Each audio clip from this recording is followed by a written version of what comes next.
Hello again, my friends, and you are my friends, and welcome to the most comprehensive fan-made Ipswich Town match day ticket. I'm your host, the Governor. Matt Stannard is already in the building. Lee Anderson, welcome in. Sid Driver, can't remember the last time he looked at the lineup and felt confident.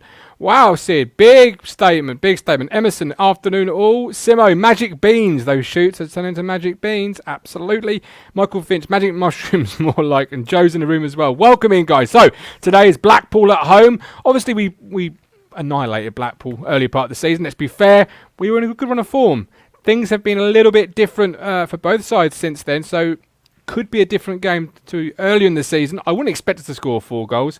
Maybe I'm alone in that. Maybe you guys are looking at the lineup and thinking, do you know what? There's some goals in this team. Maybe there is. Joining me today are 2 wonderful people. First and foremost, he's a regular on the matchday ticket. It is, of course,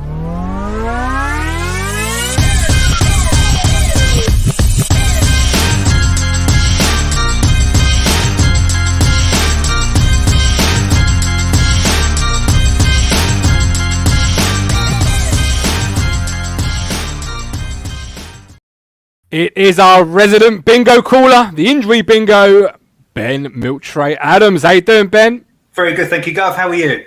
I'm very well. I'm very excited, like Sid is really, for this lineup. It looks almost like a decent lineup. Yeah, and it looks decent because it's different. It's essentially the last throw of the dice, and I'm not gonna blame Lambert for getting these people in. I think they actually look good. He's doing what he could, I think, with what he's got. Still want the man gone, don't get me wrong. Good to see Matheson and Parrot actually both starting today, along with our other acquisition, Thomas. Not quite sure the formation. I think, was it Norwood sent a tweet out a couple of hours ago insinuating that there will be 2 up front, but we don't. It looks more like a 4-5-1 to me. I'm not really sure whether Parrot's going to be up there. The Parrot, yeah, and Sears on the right. I'm not sure. I don't know what the formation is yet. It's not obvious. Okay. Well, we'll get into that. First of all, let's bring in our third party member. It is, of course, newbie Tux Biscuits, Mark Tuxford. Welcome in. How you doing? Hi, guys. You all right? Very well. Sorry there's no introduction, but, you've got to get a few shows under your belt. It's almost like a rookie initiation before you get the intro. Are you looking forward to today's game, Mark? Yeah, I think it's one that I've been probably looking forward to because I think Blackpool are quite a good side. I think it's a test for us today. With the team that we're putting out as well, it's quite a young side, but we'll just have to see how we get on, I suppose. But it could be a good game today. Absolutely. Let's look at the team as we do. I've gone for a 4-3-3. I think it's this modern interpretation of a 4-3-3, Mark. It is 4-3-3 with the ball. Not that we ever have it that often. Well, we do, but inside our own 6-yard box. And it's 4-5-1 without the ball. So that's how I see us lining up. If you look at that squad, or that lineup rather, and just forget the formation for a second, what are you most excited about looking at that lineup today? Let's get the elephant in the room out the way. Firstly, that I noticed a certain captain is on the bench today. Yes! Woohoo! Finally! I've been wanting this for about 5 years. We waited for this about 2015, haven't we? I cannot believe it as well. That is shocking. Ooh. It's absolutely shocking. I wouldn't have put any money on that happening. But do you know what? When your back's against the wall, when this is the halfway point of the season and nothing's worked, I cannot believe I'm saying this. This actually hurts me. I've got to give it to Lambert on that side of the selection today. It's the right decision. Total right decision. Mark? Yeah, I'm massively surprised to not see Chambers in the starting 11 today. I thought he'd be certainly in place of either Wolfton or McGuinness. I think he would. I was hoping, well, not hoping, but thinking that he was going to be in place of Wolfton just because Wolfton's obviously come out with some comments recently. Lambert probably hasn't agreed with them. And we know that Chambers is obviously a favourite of Lambert. So, very surprised. But I like the 2 fullbacks. Kenlock's been brilliant in the last game. He was. Matheson, I think it's a very good signing as well. So those 2 young fullbacks will be good. I think the only negative I could probably say about that back four is that it's quite young. Maybe someone, Chambers' experience might have proved quite decent there. But, it's a good four there. I like that. That doesn't bother me though, Ben, because with experience also comes bad experience and also bad play. We've had experience for a couple of seasons now, a few seasons, and it's got us absolutely nowhere. We've just seen a half a season with experience, and we're absolutely shite. I'm excited, and it's a funny alternative event. If 2021 could be any weirder than the last year, and that Kenlock starts over Chambers, I don't know what kind of weird alternative reality that I'm currently living in right now. But do you know what? As you quite rightly said, Kenlock had a really good game last game. I thought he was the man of the match for me. Yeah. Fantastic, and I didn't see that coming. So if he's got his chance and he's got a point to prove, great, go out and prove it. Fantastic. Hasn't it always been consistency though, Mark, with Kenlock? Haven't we? It's always been that big word for him, isn't it? Consistent. Can he do it on a consistent basis? Yeah, I think it's. He reminds me of Enciala in a way, where he's a bit of a liability, can be a liability. He's always got a bit of a mistake in him. So I'm hoping that he takes his chance, especially with Ward not being the player that we know he can be at the start of the season. I think obviously because he's 35, he's just sort of run out of gas a little bit. But I think Kenlock is a good chance for him to really stake claim in this first team. Absolutely, and at some point you would have. We've all been saying it. That the Chambers grip hold, if you like, Ben, over the squad had to sort of break. This is the start of it, isn't it? This is now the start of the journey at the end. I agree. I think it's also a really good example for the other players.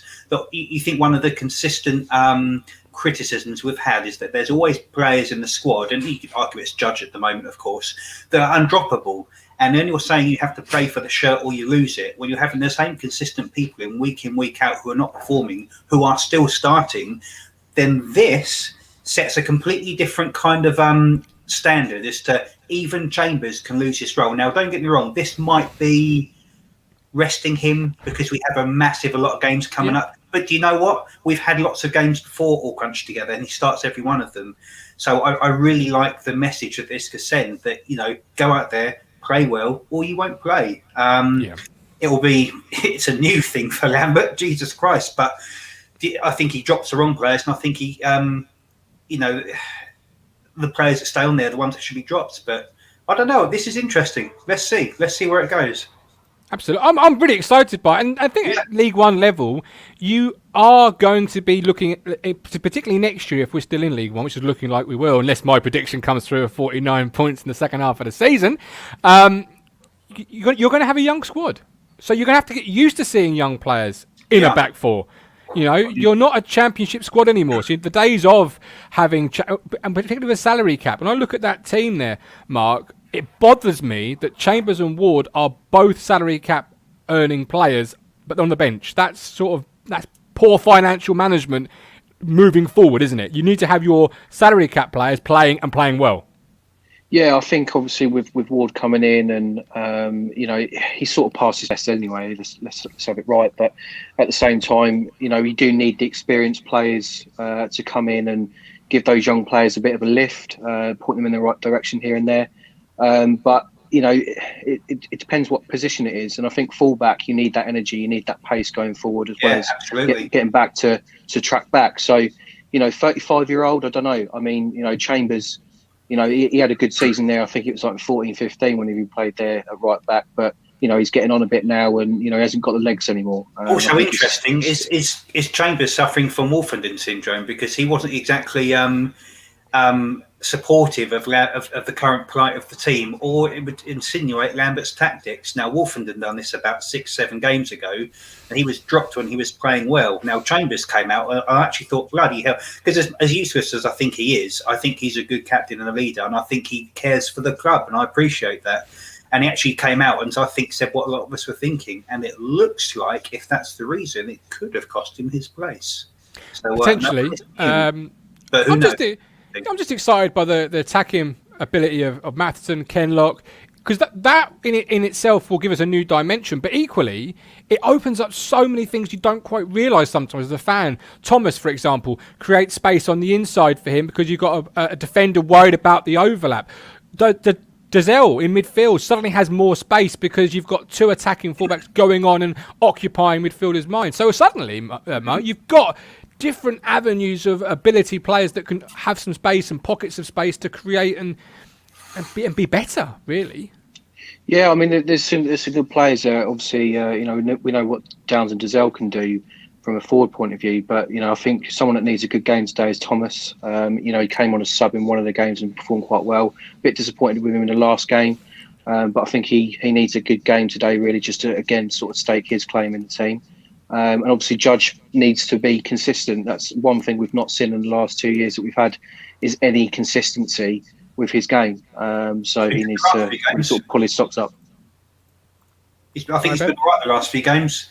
And it's pained everyone to say it. I'm hearing the same thing over all the social media, on all the aftermatch stuff on here, that Judge is actually going through a little patch at the moment. I think where he's actually looking quite good. And I was one of his harshest critics because he was one of those kind of, J-Tab undroppables. But he's actually, I feel, upped his game.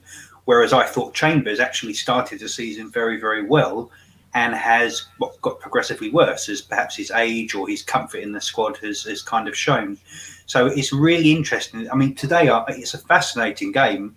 If we're sensible, we don't go in here with any kind of pre-emulation of what this could actually look like. I mean, I've come on here and said I'm feeling good today. I've got the feeling in my stomach. Today's the day. And we go and spunk it 1-0. So I don't know. 1-0's 3 points though, Ben, and on the road to 49 points, that's all that matters in my opinion. We'll lose, but I mean, today's interesting, and I'm doing it as a kind of I'm quite casual in how I feel about it. I really hope for the win today. I think it actually might happen. Christ knows we need one. This is the halfway. Well, whatever way you look at it, we need that win. You look at the table now with 4 points off the playoffs. So if we're not winning games, we'll keep drawing them or losing them. Then we're not going to get anywhere. So we need to start winning these games. And I don't want to hear any more excuses from Lambert or anyone else and saying that we're playing really well when we're not. So it's time to win. Absolutely, yeah. And you can't have any more excuses. Because when you look at that team, particularly the bench, it's the strongest bench I've seen in a long time. You've got Norwood, you've got Edward, you've got Harrop, who by all means is rated highly by Preston. And of course, you've got the GOAT, Aaron Drinan, sat on the bench. So I think Drinan's unlucky to be dropped, really. He's now finally found the back of the net. Where's Lancaster? Where's he not starting? There you go. Oh, well, there you go. He should be in the squad. No, he's not at Swindon. Stephen Barry, for me, we need a performance more than anything. The thing is, that's an interesting topic. I want to get your two guys' thoughts on this. Performance, it more than anything. Do you remember how we played in the McCarthy year? We finished in the playoffs. Do you remember that? Do you sit here and look back and think, do you know what? We played terrible stuff. Or do you look back and think, we were winning games. Murphy was scoring goals. It was good times. We had a striker scoring 28 goals a season. You can play like shit, but as long as that's happening, who cares? So if we were on a 15 game... we were there. That's it. Yeah. And a capitulation by was it Derby that year, who just fell apart as they usually do. But that was all down to Darren Murphy that year. The rest of it was bang average. But if you got a striker scoring 28 goals a season, guess what? You're going to be up there whether you play shit or well. Absolutely. So when we sit here in say 6 months' time, if we've shithoused 1-0 victories for the next 20 games, I'll take it. Would you look back and say, we were terrible but won, or would you look and think? Do you know what I mean? We want to see a team that's like Man City or Barcelona, free flowing, two touch, but ultimately, just give me a win. Yeah, we're Ipswich. Yeah, that's what we need. We need the win at the end of the day, and I completely agree that success is based on results at the end of the day. It's not based on performances. And you look at the sides that from when I can look back, it's not even from Ipswich point of view, but Chelsea under Mourinho when he was first there in 2005 just kept grinding out 1-0 wins, keeping clean sheets, didn't score much, but still won the league. So it's things like that where we have to have that mentality, and good sides get results by either playing well or not playing so well. So it's consistency, and that's what we've never ever had. No, exactly. It's fighting through adversity. It's fighting through playing badly, getting a team that goes down to 10 men and sits in, or whatever happens during the course of 90 minutes. It's finding a way to win, and we haven't had that. That's another big one. Let's end the game with 11 men on the pitch, shall we? Let's see what that looks like. That'd be really interesting today. Because that's not good. Where's I think someone said in the comments, where's Nolan? Is he injured today? Well, this is it. I mean, I'm not bothered by John Nolan not being in the squad. Yeah, that's absolutely fine by me, John. You sit there and you can watch the game like the rest of us. Parrot, up front. What are we expecting? Tottenham fans rate the guy highly. Didn't have the greatest spell at Millwall. Was arguably played out of position there, so I read. Gill said yesterday morning signed as a number 9, so there you go. I switched him round for you. For those complaining in the chat, I know who you were. What are we expecting from the Parrot today? I think he's going to be an out-and-out striker, and yeah, I've heard good things from sort of Tottenham fans that I know as well. And yeah, I expect him to score a couple of goals at the very least, but getting a goal today will help him to stake his own claim in the side as well. So yeah, it's the trouble is with strikers, they need the service at the end of the day, and if you're playing up front in this system on your own, you really don't get a lot of service. So you have to go and look for the ball, and I think that's something that he might add to the strikers that we already have at the club. I think the best striker we've got by a country mile was James Norwood, and he probably needs to come on in the second half. Even saying it now, but yeah, hopefully Parrot has a good game. Go on, Ben. Is he the best striker we've got, Norwood? Yeah, he had 10 good games last season. I think he is. I think he is. I think that if you're looking at it, it's probably Jackson and Norwood, but they're both different types of players.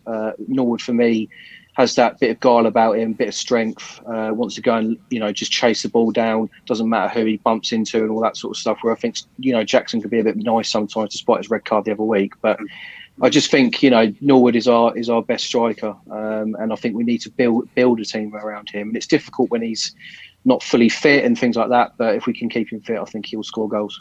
I hope so. I really hope so. And I think maybe it's the expectations you kind of all had of when he came to us, first of all. And I agree with you. I think he's good, and compared to what we've got, and that ain't saying much, but I'm still yet to be completely convinced. I mean, that we all know that if he gets one-on-one with the keeper, we all know that goal's not going in there. But do you know what? Prove me wrong. Get on and score. The subs today, of course.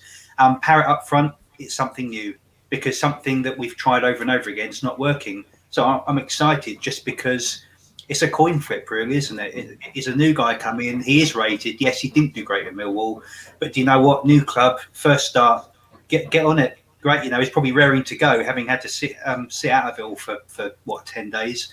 So halfway point in the season, player wanting to prove something.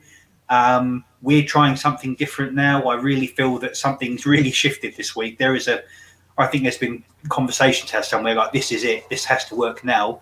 I'm excited. This could work. Optimism. It is a little bit more optimistic this week. I suppose at the end of the day, these are still short-term fixes, and they're loans at the end of the day, and they will be here until the end of the season. I can't see any of them being here next season, but it is do or die now for Lambert, and he needed to get these signings in if he's going to get that promotion that Evans keeps saying that he wants. Whether he does or whether he doesn't, I don't know, because how he's set up this season looks like he doesn't want promotion. He just wants us to stay in League One. That's my opinion. Yeah. Well, Ben, thoughts on that? So I was just reading that comment. Norwood could be messy, but if he isn't on the pitch, he's no help to the team. Your availability is your best ability, as I always say. It is, but I don't know. Maybe it's because I don't like him as a person. I'm completely biased. But do you know what? If it helps us this season, do it. If he's the one that's going to score, get on the pitch and do it. I'd love to see him perhaps alongside Parrot. I'm not sure if they're too similar, perhaps. I'm not really sure. But I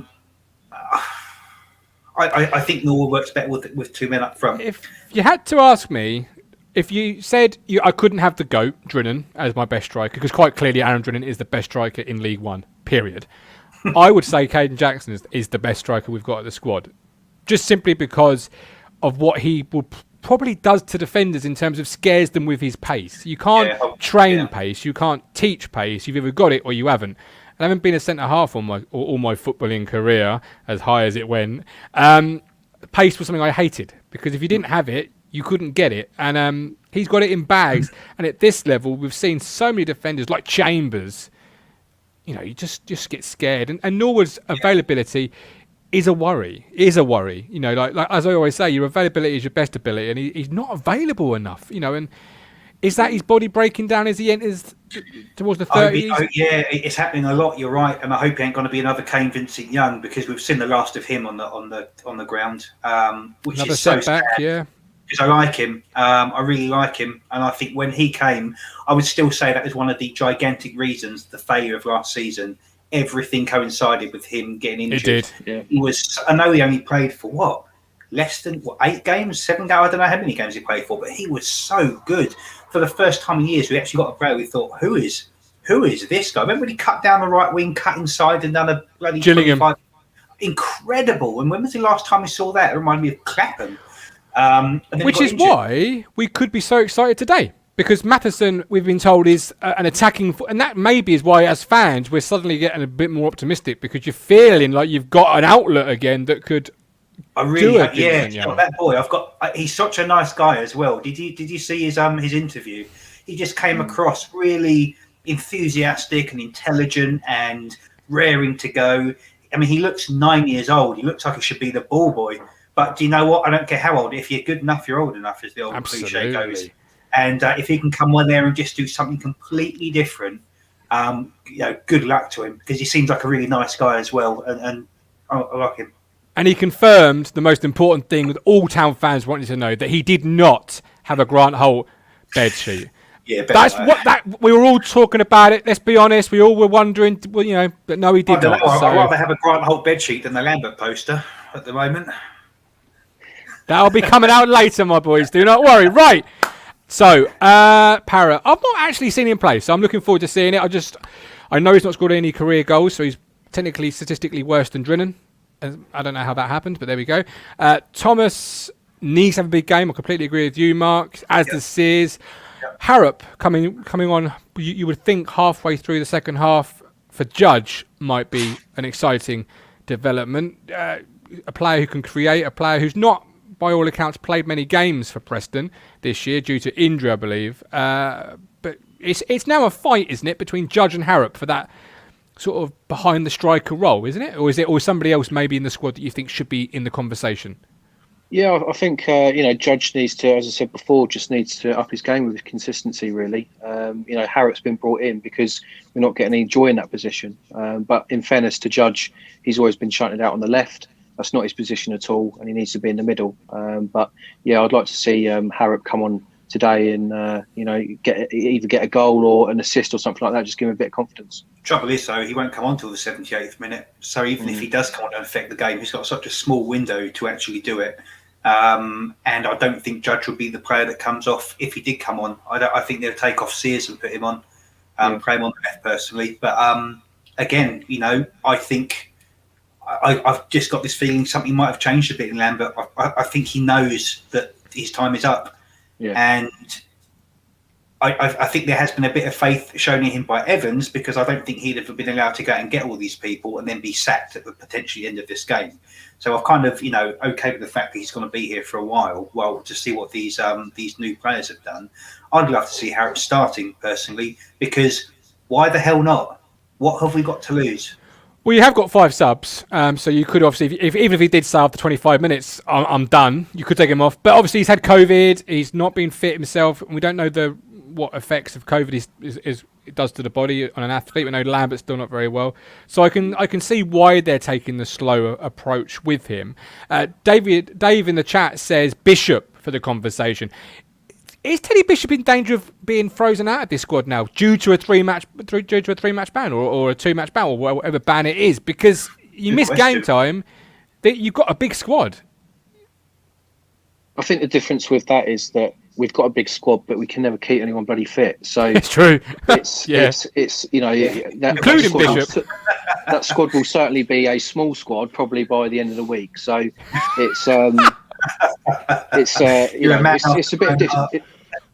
it's a bit difficult, unfortunately. And Bishop will, in his suspension period, yes, I'm sure he'll suffer a little bit, but he's also got the end of his contract coming up at the end of the season. So it has been a big season for him, and so it needs to continue to be a season for him where he gets in that side. Otherwise, he could find himself at Crewe United or somewhere like that.